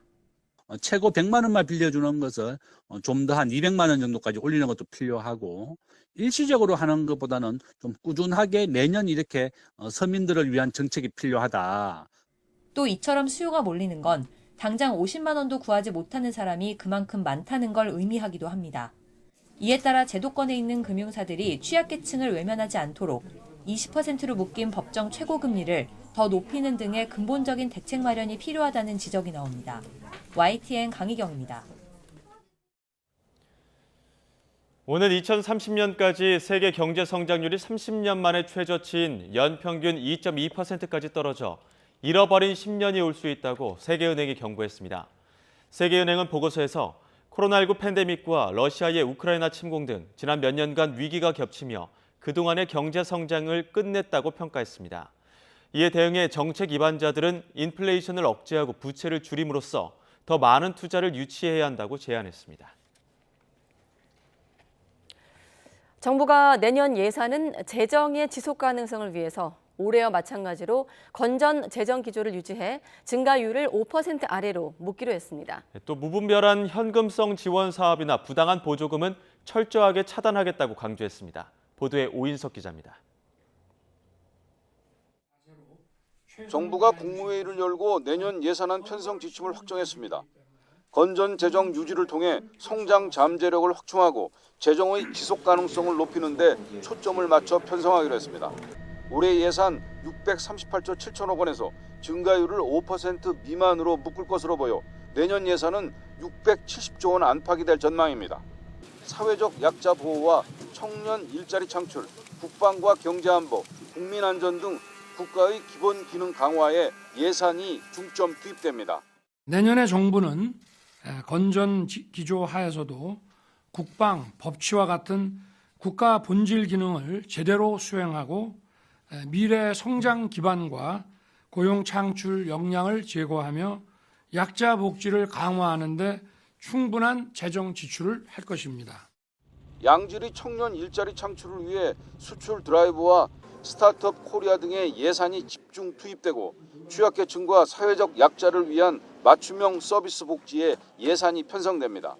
또 노동, 교육, 연금 등 3대 구조 개혁을 뒷받침하고 북한의 핵 미사일 위협에 맞서 비대칭 전력 대응 강화 등에도 재정이 투입됩니다. 내년도 예산안은 정부가 해야 할 일에는 과감하게 돈을 쓰면서도 국민의 혈세가 한 푼도 낭비되지 않도록 강력한 재정 혁신을 추구해서 건전 재정 기조를 견지해 나갈 것입니다. 특히 무분별한 현금성 지원 사업과 부당 불편하게 지급된 보조금 등 재정 누수 요인은 철저하게 차단하기로 했습니다. 지역사랑 상품권과 같은 현금성 지원을 과감하게 구조조정해 취약계층 대상의 맞춤형 복지로 전환하고 100조 원이 넘는 보조금에 대한 관리도 한층 강화하겠다는 의미로 풀이됩니다. 재량 지출도 10% 이상 감축됩니다. 기획재정부는 5월 말까지 각 부처 요구안을 받아 국민 의견 수렴 등을 거쳐 정부 예산안을 편성해 9월 2일까지 국회에 제출할 예정입니다. YTN 오인석입니다. 네, 지난달 국내 수출 물량이 한 달 전보다 소폭 증가한 것으로 나타났습니다. 5개월 만의 반전인데요. 다만 수출 금액은 감소세에서 벗어나지 못했고 교역 조건은 23개월째 내림세를 이어갔습니다. 조태현 기자가 보도합니다. 올해 들어서도 우리 경제의 밥줄이나 다름없는 수출은 부진의 늪에서 쉽사리 빠져나오지 못하고 있습니다. 그나마 지난달엔 수출 물량이 5달 만에 반등에 성공했습니다. 반도체 부진은 이어졌지만 석탄과 석유 제품, 운송 장비 등이 선전했습니다. 한 달 전보다 1.1% 소폭 상승했습니다. 다만 수출 금액으론 여전히 부진했습니다. 전체 수출 금액 지수는 6.9% 하락해 5개월 연속 내림세를 이어갔습니다. 주력 제품인 컴퓨터와 전자, 광학기기의 수출 금액이 36% 넘게 급감했습니다. 2009년 1월 이후 가장 큰 하락폭입니다. 결국 고부가 가치 산업에서 수출이 좀 줄고 비교적 다른 제조업 분야에서 수출이 늘었다는 것을 의미하는 것으로서 어떻게 보자면 수익성이 그렇게 좋아지진 않았다라고 아마 해석을 할 수 있을 것 같습니다. 수출 상품 1단위로 수입할 수 있는 상품의 양을 뜻하는 순상품 교육조건 지수도 악화 일로입니다. 지난달 순상품 교육조건 지수는 1년 전 같은 달보다 4.5% 하락했습니다. 무려 23개월 연속 내림세로 지난 2017년 12월부터 2020년 3월까지 28개월 연속 악화 이후 가장 긴 기간입니다. 정부는 하반기부터 상황이 나아질 것으로 기대하고 있습니다. 하지만 세계적인 금융 불안이 이어지고 있어 상황을 낙관하긴 어렵다는 우려도 여전합니다. YTN 조태현입니다. 네, 미국 테네시주 내슈빌의 사립학교에서 총격 사건이 발생해 초등학생 3명을 포함해 6명이 사망했습니다. 총격범은 이 학교를 다녔던 28살 여성으로 현장에서 경찰에 사살됐습니다. 김선희 기자가 보도합니다. 초등학교 주변이 경찰차로 둘러싸였습니다. 구급차도 학교에 속속 도착합니다. 미국 테네시주 내슈빌의 사립학교에서 현지 시간 27일 오전 총격 사건이 발생했습니다. 범인은 반자동 소총과 권총으로 무장하고 학교 연문으로 침입해 여러 발에 총을 쐈습니다. 결국 아이들 3명과 성인 3명이 치명상을 입고 병원으로 옮겨졌지만 숨졌습니다.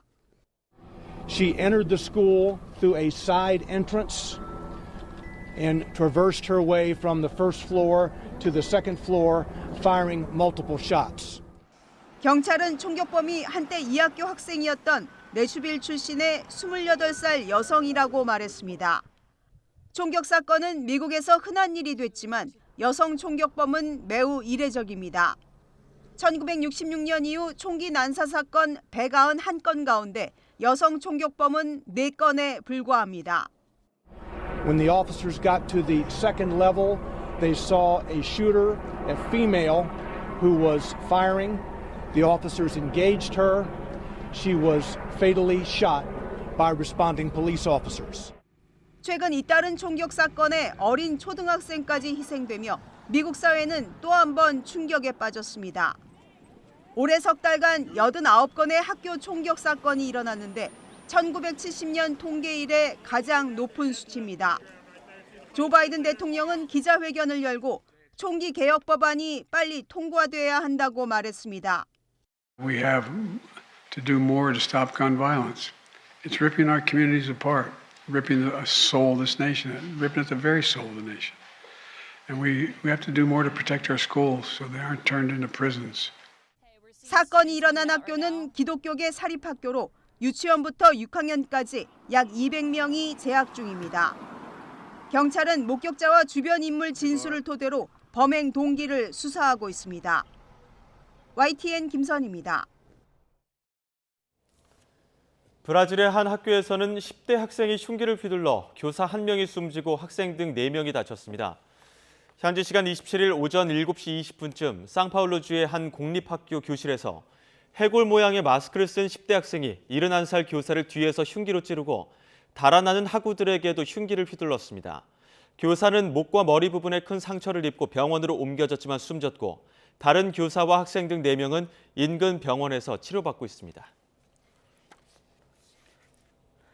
폭우와 지진 피해를 입은 남미 에콰도르에서 이번엔 산사태가 발생해 최소 53명이 숨지거나 실종됐습니다. 현지 언론에 따르면 26일 오후 9시쯤 수도 키토에서 남쪽으로 315km 떨어진 침보라 소주 알라오시에서 산사태가 났습니다. 현재까지 7명이 숨지고 46명이 실종된 상태로 일요일 밤 마을을 갑자기 덮친 토사에 주민들은 손쓸 틈도 없이 큰 피해를 입었습니다. 이스라엘 시민들의 강력한 저항 끝에 베냐민 네타냐후 정부가 추진해온 사법부 무력화 입법이 일시 중단됐습니다. 네타냐후 총리는 현지 시간 27일 야권과 대화를 위해 의회의 다음 회기까지 사법정비 입법을 연기하기로 했다고 밝혔습니다. 5월 초에 시작되는 의회의 다음 회기까지 한 달여간 야권과 협상을 통해 합의점을 찾겠다는 계획입니다. 하지만 핵심 법안에 대한 여야의 입장 차가 커서 합의가 쉽지 않을 전망입니다. 네, 우크라이나 곳곳에서 전투가 격화하면서 민간인 피해도 속출하고 있습니다. 서방이 지원을 약속했던 주력 전차가 전장에 잇따라 도착하면서 우크라이나군 대반격 태세를 갖추고 있습니다. 이종수 기자입니다. 러시아가 현지 시간 27일 우크라이나 전선에서 전방위적 공세를 펼쳤습니다. 우크라이나 동부 도네츠크주 주지사는 슬랴반스크에서 러시아군의 공격으로 2명이 숨지고 29명이 다쳤다고 밝혔습니다. 동남부 자포리자주에서도 러시아의 공격이 강화되면서 14개 정착지가 포격을 받아 4명이 다쳤습니다. 러시아 국방부는 러시아군이 도네츠크주 외에도 5개 방면으로 우크라이나군을 공격하고 있다고 밝혔습니다. 젤렌스키 우크라이나 대통령은 자포리자주의 전선 지역을 방문해 메달을 주며 군인들을 격려했습니다. Бажаю здоров'я.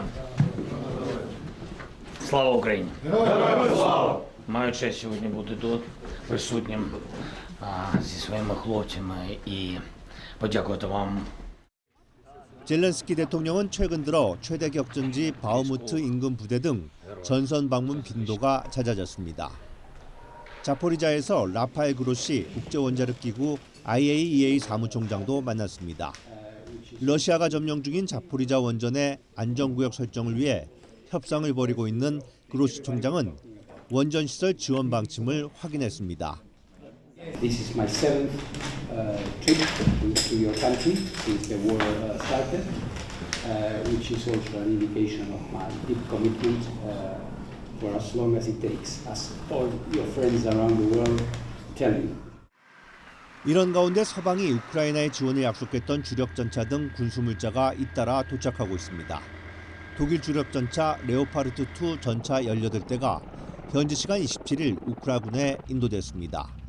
같은 날 영국이 시험 운영할 수 있도록 보낸 주력전차 등도 우크라이나에 도착했습니다. 이러면서 우크라군이 수준의 향후 전쟁 향배를 가를 대반격에 나설 것으로 월스트리트 저널이 전망했습니다. YTN 이종수입니다. 서방에서는 우크라이나가 올봄 돈바스 지역을 수복하고 전쟁을 끝내길 바라지만 방법이 보이지 않아 고심하고 있다고 미국 월스트리트 저널이 보도했습니다. 우크라이나가 전장에서 우위를 차지해 평화 협상을 밀어붙일 수도 있지만 오히려 한쪽이 패배하거나 힘이 빠져 휴전을 요구하는 시나리오가 더 유력하다는 분석입니다. 또 푸틴이나 젤렌스키 대통령 모두 자신이 승리할 수 있다고 생각하는 만큼 전쟁 종결까지는 몇 년이 걸릴 거라는 게 관계자들의 전망이라고 전했습니다. 네, 왕야쥔 북한 주재 신임 중국 대사가 어제 북한에 들어갔습니다. 북한이 외국 외교관의 입국을 허용한 것은 코로나19 발생 이후 3년 만에 처음입니다. 최근 한국과 미국이 북한의 미사일 도발에 강도 높은 군사훈련으로 대응하고 있는 가운데 북한도 중국과 협력 강화에 나설 것으로 보입니다. 강성웅 해설위원 실장과 조금 더 자세히 알아보겠습니다. 어서 오십시오.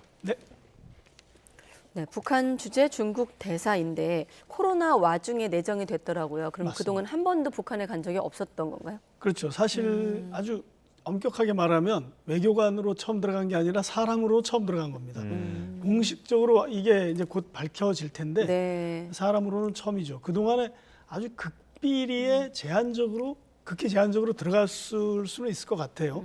그런데 이렇게 되면 이제 외교관이 들어가면 이걸 숨길 수는 없거든요. 예. 그렇기 때문에 처음인데 외교관도 그동안 나올 수는 있었어요. 뭐 예를 들어서 러시아 어떤 외교관 가족이 레일 위에 손수레를 끌고 도망간 철교를 가족들과 함께 짐 싸가지고 나오는 경우는 있었죠. 예. 근데 들어갈 수는 없었습니다. 예. 근데 이제 들어가는 사례가 처음이에요. 그것이 이제 굉장히 좀 특이하고 중국에서 임기를 마친 지재룡 전 북한 대사 교체가 됐는데 북한으로 들어가지 못하고 아직도 베이징에 있습니다. 그런데 이제 중국의 신임 대사를 들어올 수 있도록 이렇게 허용해 준 거고요. 시기적으로 보면은 북한이 코로나19 때문에 국경을 봉쇄한 뒤에 사람으로서는 공식적으로는 처음이고요. 그 다음에 이제 이 왕야진 신임 대사는 내정이 2021년 2월 달에 됐습니다. 그때 이제 홍콩 언론이 처음 보도가 알려졌는데 네. 그 이후로 2년이 넘도록 들어가지 못한 거죠. 그러다가 이제 들어가게 된 겁니다. 예. 실제로 왕야진 대사 평양에 도착하는 모습들도 포착이 된 게 있습니까? 어제 NHK 일본 공영방송이 보도를 했는데 왕야진 대사가 입국을 했다. 그렇게 보도를 했고 사진도 이렇게 화면, 있습니다. 아직 왕야진 대사가 저 얼굴이 동그랗게 쳐져 있는 사람인데 이거는 네. 2019년 6월 20일 날 시진핑 주석이 국가주석으로는 처음으로 북한을 갔을 때 순안공항에서 이제 북한 측에게 중국 측 인사를 소개하는데 맨 마지막 자리에 저 왕야진 대사가 그때 서 있었습니다. 네. 그 옆자리가 이제 그 당시 대사였던 리진준 대사고 그때부터 교체하기로 이미 내정이 돼 있던 거라고 네. 저는 볼 수 있을 것 같습니다. 그래서 이렇게 김정은 당시 국무위원장도 만났고 네. 그런 사람인데 이번에 이제 들어간 거고요. 이 사진은 이 왕야진이 당시 그 중국 공산당 대외연락부 부부장이었을 때 아마 우리 측 인사를 만나서 찍은 사진들입니다. 이렇게 보면은 이제 우리 측에서 아마 김홍걸 당시 민화협 이사장이었던 것 같은데 중국 가면 이 사람을 이렇게 만납니다. 왜냐하면 저 왕야진 당시 부부장이 네. 중국 공산당 대외연락부라고 하는 중요한 기관에서 부부장을 하면서 남한과 북한을 동시에 담당하는 그런 자리에 있었거든요. 그러니까 북한 대사로 가는 게 굉장히 저 사람들의 입장에서는 순조로운 흐름이다 이렇게 볼 수 있습니다. 네, 멀리서 볼 때 몰랐는데 가까이서 보니까 알아보겠네요. 네, 네. 자, 그런데 북한이 이번에 왕야진 대사의 부임을 허용한 것 어떤 의미가 있는 겁니까? 무엇보다 이제 공식적으로는 사람이 처음 들어간 거기 때문에 앞으로 그러면 다른 사람도 들어갈 수 있지 않을까 이렇게 생각을 해보는 겁니다. 예. 뭐 아시다시피 그 전에 북한은 우리나라와의 휴전선 부근뿐만 아니라 압록강이나 두만강 쪽에도 낯선 사람이 국경을 넘어 들어오면 총으로 그냥 쐈습니다. 그 정도로 엄격하게 했는데 이제 사람의 그 입국을 받아들인다는 것이 첫 사례가 되면 다른 사람도 들어갈 수 있지 않을까. 그러니까 인적 교류가 재개되는 거 아니냐 이런 생각을 이제 갖게 되는 거고요. 그러나 아직까지는 기본적으로는 사람은 들어오지 못하는 걸로 돼 있고 물자는 작년 9월부터 그 압록강의 철교, 그 검은색 철교가 열려가지고 긴급한 물자는 드나들고 있는 걸로 이렇게 파악이 되고 있습니다. 예. 지금까지는 공식적으로는 사람이 들어오지 못하게 돼 있는데 네. 중국 측이 지금 왕야진 대사 입국을 허용해달라 북한 측에 먼저 요청을 했습니다. 네. 중국이 먼저 요청을 했었던 어떤 이유가 있습니까? 뭐 굉장히 당연한 건데요. 이 자리가 공석이었습니다, 사실. 예. 그 전에 리진준 대사가 아까 그 공항에서 왕야진 신임 대사 바로 옆에 서 있던 사람인데 네. 그 사람이 들어온 지가 벌써 15개월째입니다. 그 예. 사람은 당시 이제 7년간 근무를 했고 그다음에 이제 본인이 이제 나이가 대략 65세 정도가 돼서 임기를 마칠 때가 됐고 또 이제 건강도 그 당시 안 좋다 그래서 2021년 12월 달에 먼저 들어왔습니다. 그런데 이제 대사가 없는 상황이 됐죠. 네. 중국으로서는 대사를 비워둘 필요가 없고 이미 내정된 사람이 기다리고 있는데 빨리 보내고 싶었을 겁니다. 예. 그래서 여러 가지 얘기를 협력을 하고 싶었었는데 이게 받아주지 않았던 겁니다. 북한에서 그동안. 그래서 이게 어떤 그 모종의 불만 같은 게 있거나 북한이 이걸 무슨 지렛대로 쓰는 건 아닌가 이런 생각도 많이 이렇게 제기되고 했는데 이제 이렇게 들어가게 된 거니까 그러니까 중국의 요청을 받아들인 셈이 됐고 또 어떤 무슨 거래가 있었나 이런 또 의혹이 다시 드는 것도 사실인데 최근에 이제 이걸 다시 좀 더 눈여겨볼 대목은 뭐냐면 한미일이 이제 안보 협력을 굉장히 강화하고요.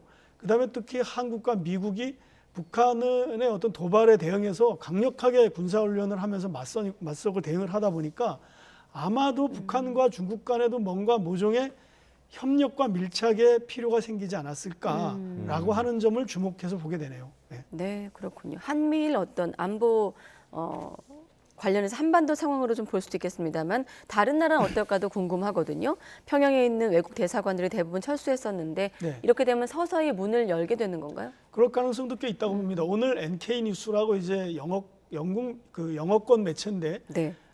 북한 뉴스를 전문으로 다루는 매체가 이런 보도를 했습니다. 최근에 그 아이즈 쿠바 대사가 북한에서 인사를 하고 떠났습니다. 네. 이제 쿠바로 돌아갔는데 아마 이 사람은 후임자가 올 수 있지 않을까 이렇게 생각을 하는 겁니다. 왜냐하면 왕야진이 들어갔기 때문이죠. 그런데 실제로 지금 남아있는 대사가 직접 남아있는 경우는 4개의 나라밖에 없습니다. 네. 중국, 러시아가 이제 이렇게 있게 돼 있고요. 그 다음에 라오스, 베트남 다 사회주의 공산주의권 국가만 남아 있고 이 4-5개의 나라만이 대사가 남아 있습니다. 그런데 이제 대사관 업무를 하는 데도 10개가 안 됩니다. 그러니까 이제 뭐 국제기구가 빠져나온 건 굉장히 오래됐고요. 네. 그래서 이제 이번에 왕야진 대사가 들어갔다고 하니 이게 이런 여러 가지 이제 북한과 수교를 맺은 국가들의 대사가 들어갈 수 있고 대사관 운영을 재개할 수 있는데 네. 뭐 참고로 말씀드리면 그 데이비드 앨리스라는 영국 대사가 지금 서울에 있습니다. 이 사람이 북한 대사인데 아직 네. 못 들어가는 거죠. 이런 사람도 들어갈 수 있고 뭐 우리가 또 기대하는 거는 세계 식량 계획이라든지 세계 보건기구 이런 데 있는 그 기관의 어떤 직원들도 들어갈 수 있지 않을까 이런 생각을 해볼 수 있습니다. 예. 최근에 시진핑 주석 3년임 이후에 대외적으로 몸치 키우고 있잖아요. 네. 이거가 혹시 왕야진의 어떤 평양 부임이 좀 연관성도 있는 겁니까? 있을 것 같습니다. 왜냐하면 시진핑 3기가 공식 확정된 게 이제 그동안 뭐 여러 가지 준비를 했습니다마는 3월에 전인대가 끝나고입니다. 거기서 이제 국가 주석으로 3번째 선출이 됐기 때문인데 네. 그리고 나서 이제 각 어떤 부처의 장관급들도 다 임명이 됐죠. 확정이 됐는데 그 사람들이 이제 굉장히 의욕적으로 활동을 하기 시작했고 또 3년임이 장기 집권의 첫 서막이다 보니까 네. 그것을 좀 이렇게 부드럽게 보이기 위해서 시진핑이라는 사람을 국제적인 지도자로 과시하는 행사를 했죠. 그게 네. 바로 지난주에 있었던 러시아 푸틴 대통령과의 정상회담이고 한 발 더 나가서 과욕을 부렸는데 우크라이나 전쟁을 중지하겠다 이렇게 했는데 사실 별로 성과는 없었죠. 네. 그런 거라든지 이번 주에 이제 보아오 포럼이 열리는데 여기 리센룽 총리가 들어갔고요. 예. 그 전에는 이제 그건 독일이 굉장히 좀 어떻게 보면은 꾀를 내서 제일 먼저 갔습니다. 네. 시진핑 주석이 공식적으로 국가 주석이 취임하기 전에 갔는데 네. 이제 다음 달부터는 마크롱 대통령도 가고요. 그다음에 EU의 집행위원장이라든지 의회 의장이라든지 이런 사람들도 가고 스페인 총리도 가고 이탈리아 총리도 갈 예정입니다. 그러니까 이제 이걸 국가적으로 뭔가 중국이 시진핑 주석을 띄우기 위해서 이렇게 하는 것 같고요. 네. 새로운 출발을 알리는 차원도 있는데 그런 차원에서 북한과도 어떤 그동안 이제 누적됐던 숙제 같은 현안을 푸는 하나의 계기가 되지 않을까 이런 차원에서 시진핑 3기와도 연관이 있다고 볼 수 있고요. 특히 친강 외교부장이 굉장히 정력적으로 활동하는 것 같습니다. 그렇군요. 자, 타이완 해협 문제에서 좀 유화적인 태도를 보인다는 거군요. 그러니까. 그렇습니다. 이게 이제 그렇게 되는 것은 마잉주 전 총통이 중국에 들어가서 지금 이 지역 저 지역을 다니고 있습니다. 이제 이걸 보고서 우리가 이거 그럼 타이완 정책에 대해서도 좀 유화적인 것 아닌가 이런 생각을 하게 되는데 특히 이제 최근에 나온 뉴스를 보니까 내일 차잉원 총통이 사실 미국 방문길에 오릅니다. 예. 근데 지금 중국이 별 반응을 보이지 않고 있어요. 대변인이 이제 어떤 의례적인 입장으로 그러면 안 된다라는 비판을 하고 예. 있는데 타이완 측에 물어봤습니다. 아마 로이터가 물어본 것 같은데 타이완 측에서 볼 때 중국군의 어떤 반발 움직임이 없는가 그런 거에 주목을 해서 봤는데 이 타이완 국방부 차관이 이런 말을 했다고 합니다. 차잉원 총통의 방미를 앞두고 중국에 특별한 군사적인 움직임은 없다. 그리고 거기 현재 서너 척의 중국 함정들이 그 중간선에서 활동을 하는데 그것은 일상적인 정도다 이렇게 판단을 하고 있고요. 작년 8월에 낸시 펠로시 하원 의장이 타이완을 방문했을 때 네. 중국은 6개의 지점을 정해서 거기다 미사일을 쐈습니다. 예. 그러고 나서 이제 사실상 타이완을 포위하는 훈련을 했는데 이번에는 그런 움직임이 없다는 거죠. 물론 차이 총통이 지금까지 뭐 6번 정도 이런 식으로 미국을 갔다. 그렇기 때문에 별 움직임이 없는 것도 뭐 큰 작년과 차이는 없는 거다 이렇게 보는 시각도 있을 텐데 네. 그것보다는 이번에 이제 차잉원 총통이 돌아오면서 LA에 가서 레이건 기념관에 가서 케빈 맥카시 하원 의장을 만납니다. 예. 그러니까 사실은 그때 하원 의장은 낸시 펠로시였고 이번에는 공화당의 케빈 맥카시 하원 의장인데 네. 미국에서 만나는 것뿐이지 만나는 건 똑같거든요. 예. 그러니까 중국이 반발할 것 같은데 조용히 있는 거죠. 그러니까 뭔가 좀 이 타이완에 대한 정책이랄까요? 하나의 대응 방식이 조금 변하지 않았나? 이런 생각도 갖게 됩니다. 예, 조용히 좀 침묵을 지키고 있기 때문에 대응 방식은 좀 변할 수는 있지만 이 중국 공산당의 타이완 통일 방침에 대해서는 또 기조가 바뀐 건 아니지 않습니까? 그런 거는 뭐 결코 아닙니다. 예. 그동안 중국 정부 그다음에 시진핑 주석이 누누이 밝힌 거기 때문에 타이완을 뭐 통일하겠다, 무력을 사용하는 것도 포기하지 않겠다, 예. 불사하겠다는 얘기를 했는데 그것은 바뀐 것이 아닐 것 같고요. 아마도 이건 뭐 이렇게 생각하는 게 맞을 것 같은데 내년 1월에 총통 선거가 있습니다. 근데 우리가 이제 차잉원 총통과 민진당이 미국과 가깝고 중국에 강력히 반발하고 사실상 대만 독립을 추구하는데 예. 국민당은 양안 간의 협력을 추구합니다. 그러니까 중국 입장에서는 이렇게 무리가 되고 비용이 많이 드는 군사적 충돌보다는 내년 1월 선거 전까지는 일단은 평화 공세를 해서 국민당이 많은 지지를 얻을 수 있도록 하자. 이런 전략을 세우고 있는 것으로 볼 수 있을 것 같습니다. 예. 네, 알겠습니다. 여기까지 듣겠습니다. 강성우 해설위원 실장과 함께했습니다. 고맙습니다. 네.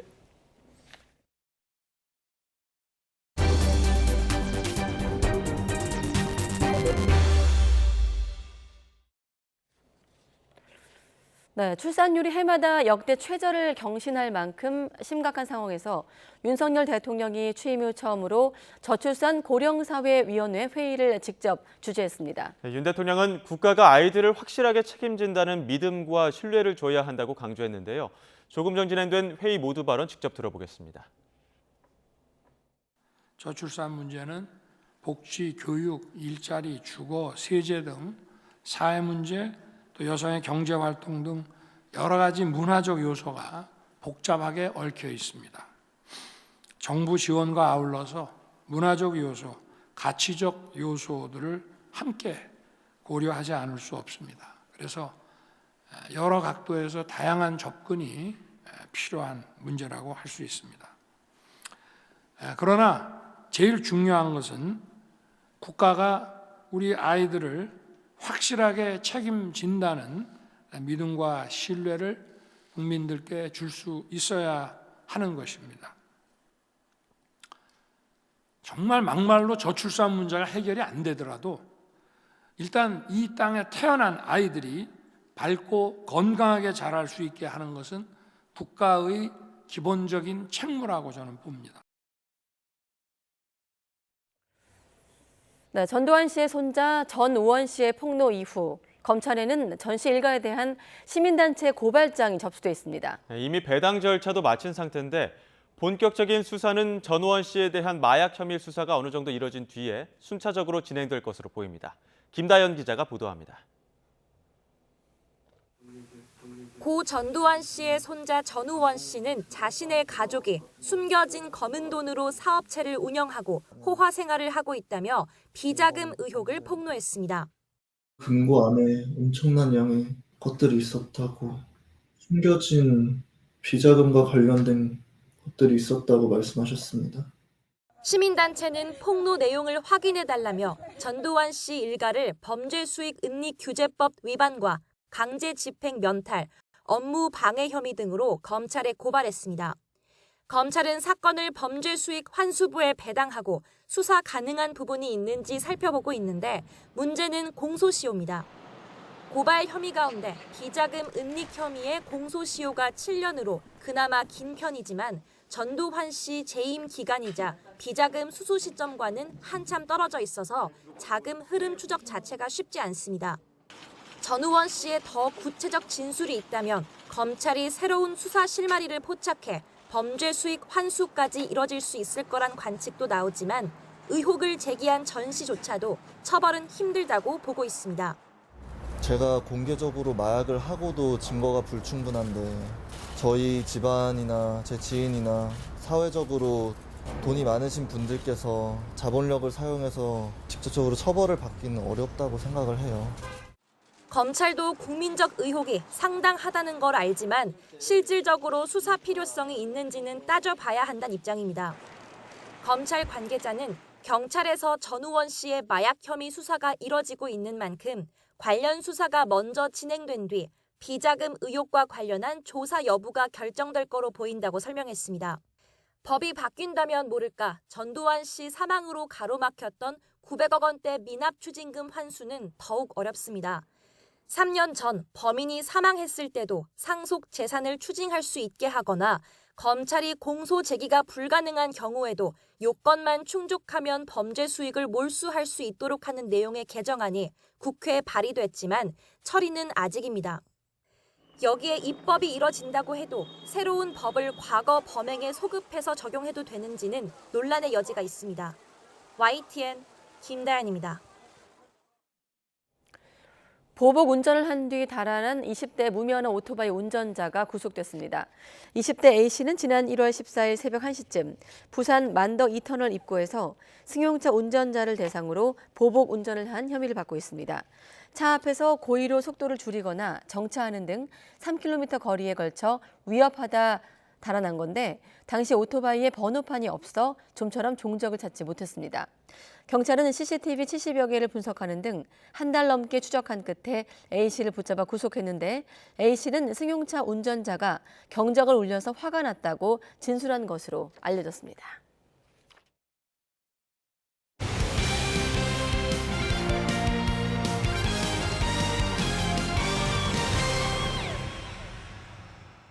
(2022) 카타르 월드컵 준우승팀 프랑스가 아일랜드를 힘겹게 물리치고 유로 2024 조별리그 2연승을 달렸습니다. 프랑스는 더블린 원정으로 열린 B조 2차전에서 후반 5분 수비수 파바르가 결승골을 터뜨렸습니다. 같은 조 네덜란드는 약체 지브롤터를 누르고 첫 승을 거뒀습니다. 프로배구 여자부 챔피언 결정전이 내일 개막합니다. 여제 김연경이 이끄는 흥국생명과 상승세를 타고 있는 관록의 팀 도로공사 중 먼저 웃는 팀은 어딜까요? 보도에 이지은 기자입니다. 막판 역전극으로 정규리그 1위를 차지하고 통합 우승을 노리는 흥국생명. 3위로 시즌을 마쳤지만 현대건설을 잡고 챔프전에 진출한 도로공사. 흥국생명은 배구 여제 김연경과 옐레나의 쌍포를 앞세운 공격력이 돋보입니다. 반면 도로공사는 베테랑 배유나와 정대영이 철벽 수비로 버티고 있습니다. 상대 전적은 흥국생명이 5승 1패로 앞서지만 도로공사는 플레이오프에서 2연승을 거두며 상승세를 타고 있다는 게 강점입니다. 즐겁게 하면 또 좋은 결과가 있지 않을까. 네, 흥국생명 어려운 팀이지만 또 잘 맞고 잘 뚫을 수 있는 방법을 좀 며칠 동안 좀 고민 좀 하고. 봄배구를 처음 경험하는 세터 이윤정도 강심장을 증명하고 있습니다. 이제 언니들이랑 챔프전 가게 되면 우리 더 즐기자, 더 편하게 해보자라고 말을 많이 했었는데 조금 더 열심히 준비해서 더 잘해보겠습니다. 감독 경질 사태를 겪고도 똘똘 뭉쳐 1위에 오른 흥국생명의 각오도 뜨겁습니다. 욕심 나죠. 네, 욕심 나기 때문에 챔피언 결정전에서도 저희가 좀 잘 했으면은 좋은 결과가 있었으면 좋겠습니다. 잘 준비해 보겠습니다. 은퇴설이 나오는 배구 여제 김연경이 챔피언이 될 수 있을지. 왕좌의 주인공을 가리는 챔피언 결정전은 오전 3선승제로 펼쳐집니다. YTN 이지은입니다. 프로야구 두산의 3년차 오른손 투수 김동주가 선발진 한 자리를 예약하는 호투를 펼친 가운데 두산이 5승 6패로 시범 경기 일정을 마쳤습니다. 김동주는 키움전에서 5이닝을 한 점으로 막았고 두산은 한 점 차로 끌려가던 5회 게임을 뒤집어 2대1로 이겼습니다. 롯데는 고승민이 끝내기 투런포를 쳐 기아를 제압했습니다. 오늘 낮 동안 봄 햇살이 내리쬐면서 오나함이 감도는 하루였습니다. 내일은 오늘보다 날이 더 따뜻해지겠는데요. 내일 서울 아침 기온은 5도로 오늘보다 2도가량 높아 쌀쌀함이 한결 덜하겠고요. 한낮 기온은 20도까지 오르는 등 예년 기온을 6도가량 크게 웃돌겠습니다. 다만 중국발 스모그가 유입되면서 현재 인천과 영남 지방을 제외한 대부분 지역의 공기가 탁한데요. 내일도 중서부와 전북 지방은 미세먼지 농도가 짙게 나타나겠습니다. 또 연일 맑은 날씨가 이어지면서 대기의 건조함이 나날이 심해지고 있습니다. 이에 따라 건조특보도 점차 확대되고 있는 만큼 계속해서 불씨 관리 철저히 해주시기 바랍니다. 내일 아침 기온은 오늘보다 2에서 4도가량 높겠습니다. 내일 서울 아침 기온 5도, 대전 2도, 대구는 6도가 예상됩니다. 한낮에는 예년 기온을 3에서 6도가량 웃돌겠습니다. 내일 낮 기온 서울 20도, 대전과 광주 22도, 대구는 21도가 예상됩니다. 남은 한 주간도 내륙은 대체로 맑은 가운데 기온도 오름세를 보이면서 봄 기온이 더욱 완연해질 전망입니다. 지금까지 날씨 정보였습니다. 네, 이상으로 가장 빠른 종합뉴스 뉴스큐 마치겠습니다. 이어서 이브닝 뉴스가 방송됩니다. 시청해주신 여러분 고맙습니다.